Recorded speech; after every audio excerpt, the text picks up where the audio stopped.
Just 99 రూపాయలకి 8 డజన్ల గుడ్డండి.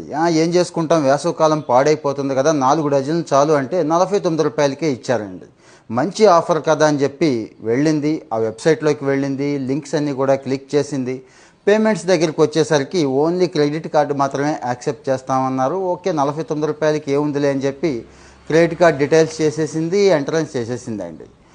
ఒక్క నిమిషం కూడా గడవలేదు, అటు నుంచి 48,000 రూపాయలు కట్ అయినట్టుగా బ్యాంక్ నుంచి ఫోన్ వచ్చిందండి కన్ఫర్మ్ చేసుకోవడానికి.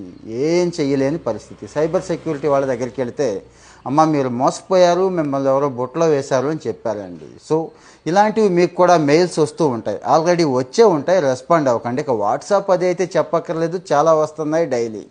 అత్యాశ దురాశ దుఃఖానికి చేటు అన్నారు కదా. బాగా చదువుకున్న బెంగళూరు అమ్మాయి విషయంలోనే ఎలా ఉంటే, అంతంత మాత్రం చదివిన మనం ఎంతసేపు అండి మోసపోవడానికి. సో ఇది మంచి ఎగ్జాంపుల్ ఈ మధ్య జరిగింది.